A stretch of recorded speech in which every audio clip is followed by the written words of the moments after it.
Hello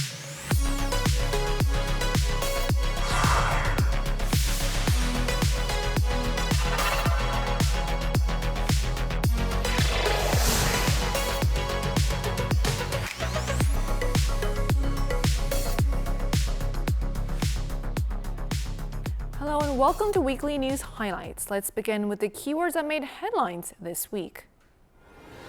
President Lee Jae-myung's Latin America tour is opening new opportunities for Korea to strengthen economic security through trade, critical minerals, and renewable energy. Korea's two semiconductor giants, Samsung Electronics and SK Hynix, are riding the AI boom to record-breaking profits powered by surging demand for high-performance memory chips. But with chipmaker shares under pressure, questions are mounting over how long the AI-fueled semiconductor rally can continue. As Korea's relentless heat wave shows no signs of letting up, with temperatures nearing 40 degrees Celsius this week, people across the country are finding various ways to beat the heat as the summer vacation season gets underway.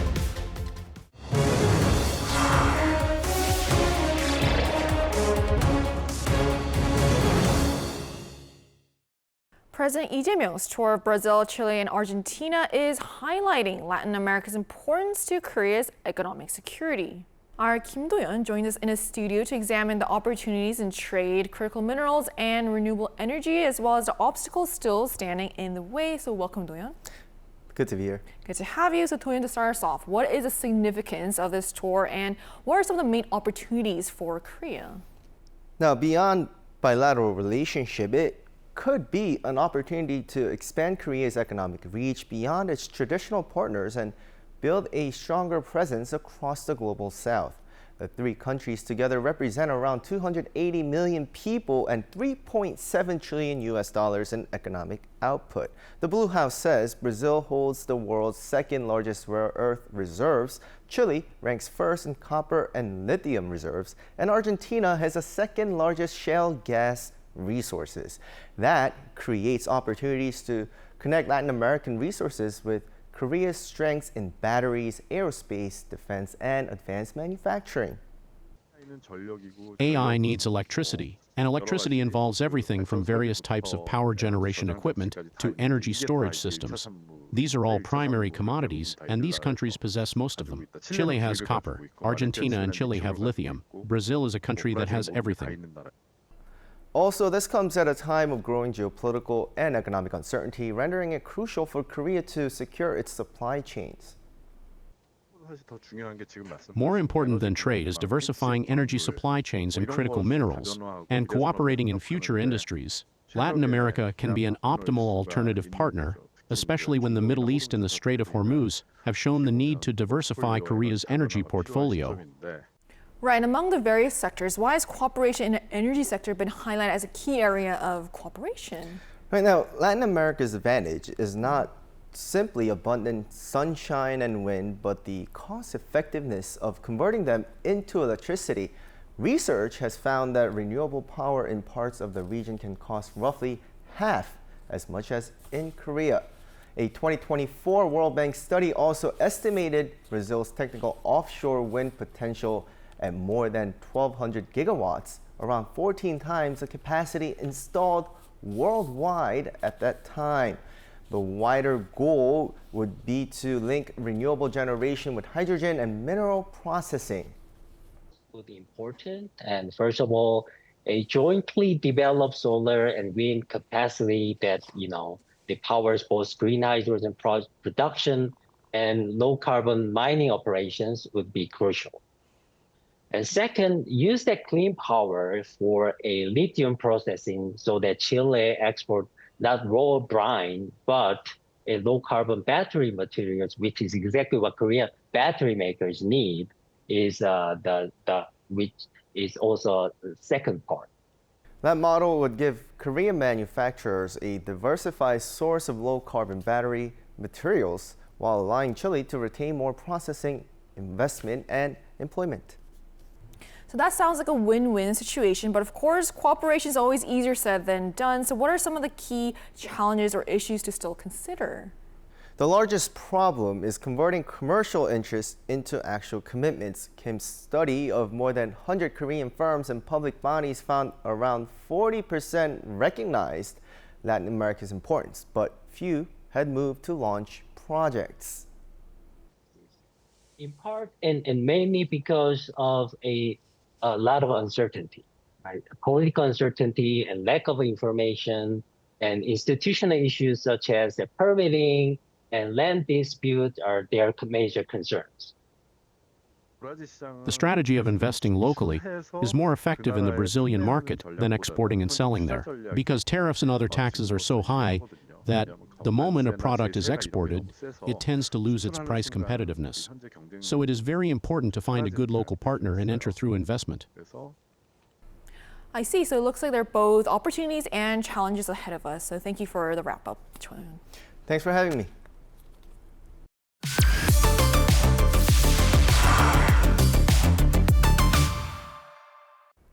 July 27th marked the 73rd anniversary of the Korean War Armistice Agreement and UN Forces Participation Day. More than 20 countries sent troops and medical personnel to defend South Korea under the UN flag. The government held a ceremony in Seoul to honor their service and sacrifice. An Sung-jin reports. July 27th is the United Nations Forces Participation Day. Korea held a national ceremony on Monday honoring the sacrifices of veterans who fought in the Korean War under the banner of the United Nations. This year's theme was Enduring Friendship, a Great Beginning.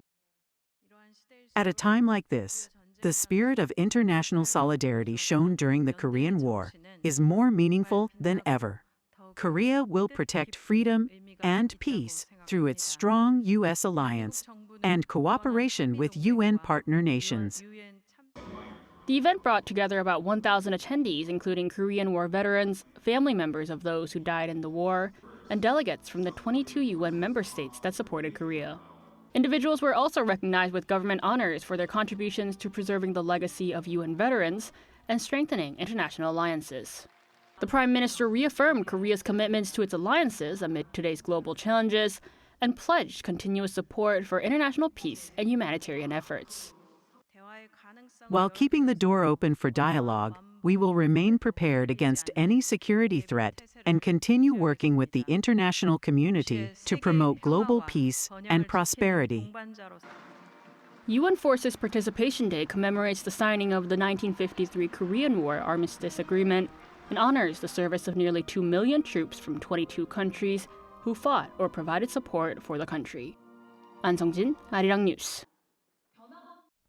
For decades, strict security restrictions have hampered tourism investment and local businesses in communities near the North Korean border. The Unification Ministry met with residents on the anniversary of the Armistice Agreement to discuss ways to breathe new life into these areas. Kim Do-yeon has the details. At Monday's Border Area Peace and Safety Joint Conference, falling on the anniversary of the 1953 Armistice Agreement, officials from the central government and local governments gathered to discuss how to transform the heavily fortified border region into a center of peace and prosperity. Unification Minister Chung Dong-young highlighted the need to fundamentally shift the purpose of these regions. We must end this armistice period and transition to a period of peace for the front line to become the center. That is the meaning behind the Second Border Area Peace and Safety Joint Conference being held today. These 10 border districts stretching across Incheon City, Gyeonggi-do Province, and Gangwon-do Province were historically at the heart of the Korean Peninsula but have spent the past 73 years as isolated military front lines. Local residents have borne heavy security restrictions and economic sacrifices. It is unprecedented in history to have the Gyeonggi-do Province Governor, Incheon City Mayor, and Gangwon-do Province Governor gathered here together. President Lee Jae-myung's directive is that the special sacrifices made in the border areas must be met with special compensation. To fulfill this, local leaders have called for designating special economic zones for peace as inter-Korean cooperation projects to secure infrastructure funding. Under the government's master plan, 4 special zones will be designated between 2026 and 2027, with official selections set to be announced soon. Practical deregulation is also moving forward, including eased agricultural restrictions and simplified access to border zones. Central to promoting the region's peace and tourism potential is the government's official portal, dmz.go.kr, which opened on Monday. Designed as a comprehensive gateway for global audiences with full English support, the website provides detailed travel information, historical archives, and ecological research on the unique wildlife thriving in the long-term absence of human interference. Kim Do-yeon, Arirang News. Washington's new top envoy to Korea arrived in Seoul on Thursday, filling the post after a year-and-a-half vacancy. Michelle Park-Steele, a former politician turned ambassador, spoke to reporters shortly after her arrival. Oh Se-young tells us more. The new U.S. ambassador to Korea, Michelle Steele, arrived in Seoul on Thursday as Washington's first pick for the role in the second Trump administration.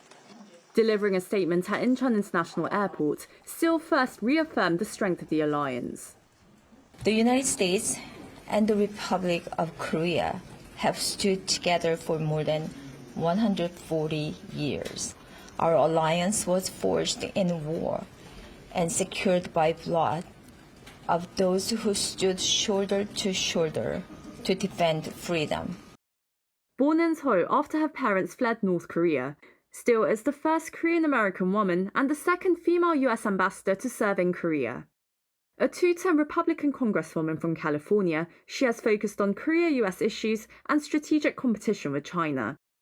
Before leaving Washington, Steele met Korean ambassador to the US Kang Kyung-hwa. The Korean embassy said on Thursday that they reaffirmed their commitment to strengthening the alliance and expanding cooperations in areas including shipbuilding, nuclear-powered submarines, and advanced technology. Steele also referred to Presidents Lee Jae-myung and Donald Trump agreeing on trade and security priorities outlined in a joint fact sheet last year. In Gyeongju, President Trump and President Lee opened a new chapter in our alliance. I look forward to working with the Republic of Korea to ensure that our ironclad alliance remains a linchpin of peace and security in the region. Together, we will carry President Trump's vision for this alliance forward, stronger, safer, and more prosperous than ever before. Under the joint fact sheet, the allies are working towards progress on nuclear-powered submarines, shipbuilding cooperation, and Korea's access to enrichment and spent fuel reprocessing. Steele will also oversee Korea's $350 billion US investment commitment amid tensions over tariffs and market access disputes. She'll also likely focus on alliance modernization, defense spending, wartime operational control, and the regional role of US Forces Korea. On North Korea, Steele has previously taken firm positions on the regime's weapons programs and human rights abuses. While some progressive groups in the South have voiced concern over her hawkish views on Pyongyang and Beijing, Steele is regarded as having direct access to Trump, raising expectations she could serve as a bridge between Seoul and the White House. Steele's arrival ends an 18-month vacancy in the post after former Ambassador Philip Goldberg's departure in January last year. The new ambassador is expected to submit a copy of her credentials and meet with Foreign Minister Cho Hyun as early as next week before formally presenting them to President Lee Jae-myung. Oh Se-young, Arirang News. Before heading to South America, President Lee Jae-myung spent 2 days in the U.S. meeting with leaders of major AI companies. The meetings paved the way for AI partnerships worth a combined $950 billion between Korean and U.S. firms. Park Jun-an breaks down the deals and what they could mean for the future of AI cooperation. Korea's role in global AI race is becoming irreplaceable. As the AI industry advances, securing the physical infrastructure to run AI, including semiconductors, data centers, and power grids, has become just as important as developing smart AI models. To further strengthen the AI capabilities, Korean and global tech giants have agreed to a $950 billion alliance, roughly 1.4 quadrillion won. The partnerships cover the entire AI ecosystem from advanced memory chips to physical AI. Samsung Electronics has signed a $200 billion agreement with Broadcom to supply memory chips and cooperate on AI chip production using advanced foundry processes over the next 5 years. SK Group has secured partnerships worth $750 billion with the likes of NVIDIA, Microsoft, and Anthropic. The project includes SK Telecom's massive 2-gigawatt AI factory in Korea. Naver is also expanding its AI data center in Sejong with up to $10 billion in funding. NVIDIA is expected to invest up to $1 billion, while Brookfield is expected to contribute up to $9 billion. These massive partnerships highlight Korea's critical role as a reliable supplier in the global market. So I think that Korea is in the golden age of technology right now. Because we are the monopoly in global memory chip manufacturing, especially in HBMs, and because we also have foundry business driven by Samsung Electronics, Korea is the center of the global semiconductor supply chain, which is most importantly the basic technology for the AI era, which we live in today. Beyond chips, Hyundai Motor Group is pushing for physical AI by partnering with NVIDIA and Waymo to advance robotics and autonomous driving. However, challenges remain. While these massive investments boost Korea's leverage in AI, the country must ensure these deals go beyond initial agreements and turn into actual execution. Furthermore, Korea, like many other countries, faces the challenge of securing its own technological sovereignty so that it does not become overly dependent on a few global mega companies. Recognizing this, companies like SK Telecom and Naver are actively building local data centers and developing frontier AI models. Park Junan, Arirang News. SK Hynix has posted another record quarter fueled by surging demand for AI memory chips. But despite record profits and record high operating margin, its shares have tumbled as investors question whether the company's explosive growth can continue.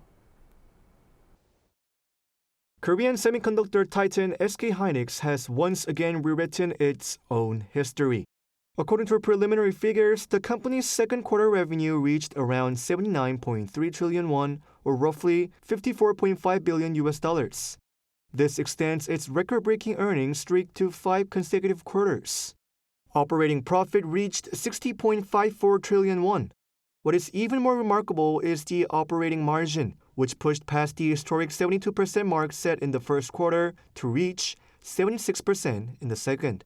The profit growth continues to be fueled by explosive global demand for AI-related memory chips, especially next-generation high-bandwidth memory, or HBM, supplied to global big tech companies. With supply remaining tight, long-term supply contracts for both premium DRAM and NAND flash have allowed the company to maintain strong pricing power.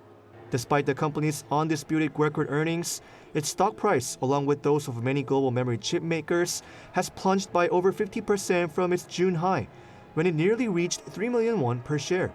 This is because market watchers have started to question whether the company's growth momentum may begin to face limits going forward. If I had to point to a reason, it's that the earnings didn't quite meet the market's expectations. There were also expectations for stronger shareholder return measures, but there weren't any major announcements on that front. At the same time, concerns remain over whether AI companies can generate sufficient returns on their capital spending, and that is continuing to weigh on sentiment toward the semiconductor cycle. While the company said it will double its memory production capacity by 2030, the base effect from quarters of explosive growth, combined with potential macroeconomic headwinds, could cap further gains in the second half of the year. Park Junan, Arirang News. Samsung Electronics has posted its highest ever quarterly operating profit, with strong earnings expected to continue as a global memory chip shortage persists. Kim Jun-ho has the latest figures. Samsung Electronics on Thursday said its second quarter operating profit rose more than 1,800% from a year earlier to 89.5 trillion won, or approximately $62.1 billion. Sales increased 130% to 171.5 trillion won. This marked the third consecutive quarter of record operating profit and revenue. Detailed earnings released Thursday showed semiconductors once again led the company's performance, accounting for 99% of total operating profit. Its chip division, Device Solutions, posted 89.2 trillion won in operating profit, marking another record quarterly performance. Memory chips accounted for nearly all of the division's 127.5 trillion won in sales. A global race to invest in AI data centers kept memory chips in short supply, which drove prices higher. Samsung is generating strong profits by ramping up HBM production. Since HBM uses multiple layers of DRAM, it leaves less capacity for conventional DRAM and further tightens supply. That drives up conventional memory prices as well, creating a double benefit to earnings. The tech giant invested a record 16 trillion won in research and development to strengthen its technology leadership. The company expects demand from agentic AI and expanding HBM4E sales to support earnings in the second half. Experts also say much of the HBM supply has already been committed under long-term contracts, which would help sustain earnings in the second half. Yet the mobile and home appliance business posted its first-ever operating loss. The device experience division lost 800 billion won as higher memory prices pushed up production costs. Samsung also announced plans to begin construction of its second chip manufacturing facility in Taylor, Texas later this year, with the aim to start mass production in 2030. The company added that it has secured contracts with all 5 major global data center customers and finalized negotiations on additional long-term supply agreements. Kim Junong, Arirang News. As Korea is in the midst of another scorching summer, the government has raised its heat wave alert to the highest level. Urban forests are gaining attention as a way to cool cities while cutting carbon emissions. Park Chae-ryung explains. On a sweltering summer day, rows of small green boxes stand neatly arranged across an empty field in Hwaseong, Gyeonggi-do Province. Inside the boxes are 1,600 newly planted Paulownia saplings spread across a 2.4-hectare site. For now, they are no bigger than a hand, but within a year, they're expected to grow as high as 4 meters. The project is part of a public-private effort to create a carbon-neutral forest that can help absorb carbon and reduce urban heat. We hope this place will become more than just a planted area. Over time, we expect it to grow into a forest that helps address the climate crisis and lower urban temperatures. The project is designed as a response to the climate crisis, but it is also expected to help bring down temperatures in urban areas. This place may not look like a forest yet, but in a few years, it'll be covered in Paulownia trees, designed to absorb carbon emissions and lower the heat. Bukhansan Children's Forest in Seoul's Seongbuk-gu district is one example of how urban forests can benefit local communities. Created in 2008, the forest now provides shade for nearby residents and serves as a natural playground where children can experience nature up close. I like Bukhansan Ecological Forest because it offers untouched nature right in the middle of Seoul. Even in this summer heat, I feel refreshed here with the cool breeze, birdsong, and the sound of cuckoos in June. Experts say urban forests help cool cities in 2 key ways: by blocking intense summer sunlight with shade and by lowering air temperatures through transpiration as trees release water vapor from their leaves. A study by the National Institute of Forest Science found that during summer, urban forests had only 2 days above 33 degrees Celsius, compared with 10 in nearby urban areas. For now, the saplings in Hwaseong are still small. But as Bukhansan Children's Forest shows, the trees planted today could one day become places where people cool down, rest, and reconnect with nature. Park Chae-ryung, Arirang News. As temperatures soar, people across Korea are finding creative ways to keep cool. Shin Seon takes us to one of Seoul's most popular summer getaways to see how people are beating the heat. Barely a weekend has passed since the monsoon rain subsided. But Seoul is already confronting another weather threat, an intense heat wave.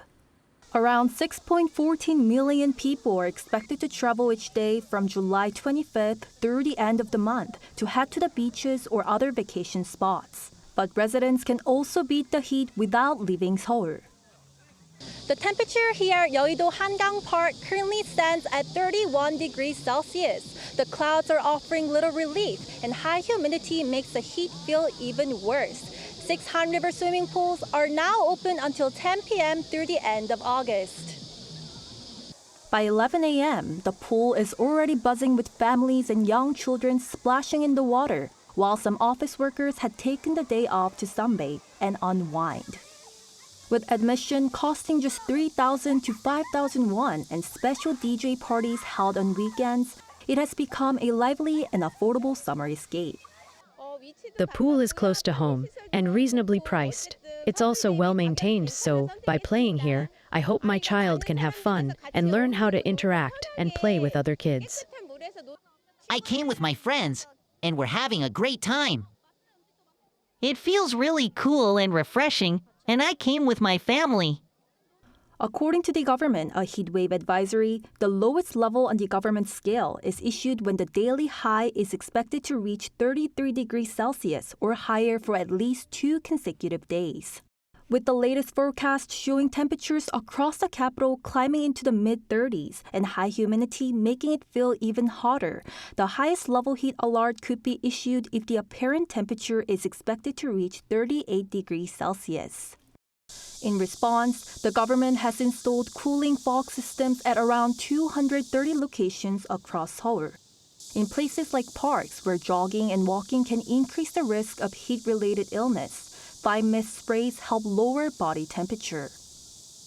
Air-conditioned smart shelters have also been installed in major commuting areas, filtering out fine dust and vehicle emissions, while more than 4,000 community and senior centers have been converted into free public cooling shelters. Still, experts warn against prolonged outdoor activity as El Niño could intensify the heat and push conditions to life-threatening levels. Shin So-eun, Arirang News. That brings us to the end of Weekly News Highlights. Thank you for watching and enjoy the rest of your weekend.